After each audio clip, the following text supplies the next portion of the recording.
பள்ளி வாகனங்களில் மாணவிகளுக்கு எதிராக பாலியல் குற்றங்கள் நடப்பதை தடுக்கும் வகையில் புதிய உத்தரவு பிறப்பிக்கப்பட்டிருக்கிறது. விவரங்களோடு இணைகிறார் நமது செய்தியாளர் சங்கரன். வணக்கம் சங்கரன். பள்ளி வாகனங்களுக்கு என்னென்ன கட்டுப்பாடுகள் விதிக்கப்பட்டிருக்கிறது, எப்போதிலிருந்து இந்த கட்டுப்பாடுகள் பயன்பாட்டிற்கு வரவிருக்கிறது, கூடுதல் விவரங்கள் என்ன? வணக்கம்.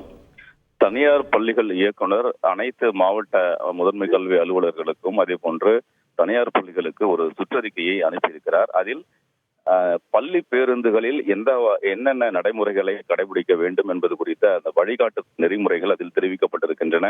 தனியார் பள்ளி பேருந்துகளை பொறுத்தவரை ஏற்கனவே விதிமுறைகள் இருந்தாலும் கூட அதில் பல்வேறு விதிமுறைகள் மீறப்படுகின்றன, சரியாக கடைபிடிக்கப்படுவதில்லை என்பதை தெரிவித்து மீண்டும் பல்வேறு கடுமையான உத்தரவுகளை கண்டிப்பாக 100 விழுக்காடு கடைபிடிக்க வேண்டும் என்று அதில் தெரிவிக்கப்பட்டிருக்கிறது. அதன்படி தனியார் பள்ளி பேருந்துகளில் மாணவிகளுக்கு பாலியல் தொல்லைகள் தொடர்ந்து நடைபெறுவதாக பள்ளிக்கல்வித்துறைக்கு புகார்கள் வந்த வண்ணம் இருக்கின்றன.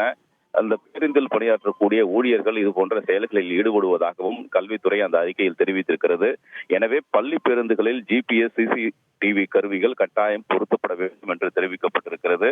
அதே போன்று பள்ளிகளில் மாணவர் மனசு பெட்டி வைக்கப்பட்டு அதில் பெறக்கூடிய குறைகளை 24 மணி நேரத்திற்குள் சரி செய்ய வேண்டும் என்று தெரிவிக்கப்பட்டிருக்கிறது.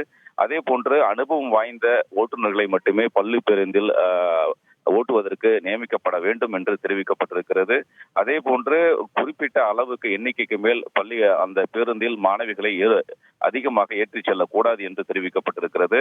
அதே போன்று ஓட்டுநர் மற்றும் நடத்துனர் மது அருந்தி வாகனத்தை இயக்குகிறார்களா என்பதை தினமும் பரிசோதிக்க வேண்டும் அப்படி என்றும் அந்த அறிக்கையில் தெரிவிக்கப்பட்டிருக்கிறது.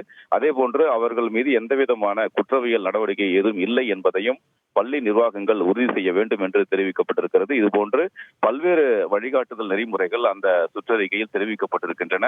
தமிழகம் முழுவதும் இருக்கக்கூடிய அனைத்து தனியார் பள்ளிகளும் இந்த வழிகாட்டுதல் நெறிமுறைகளை 100 விழுக்காடு அளவிற்கு கண்டிப்பாக கடைபிடிக்க வேண்டும் என்றும் இயக்குனர் அந்த சுற்றறிக்கையில் தெரிவித்திருக்கிறார்.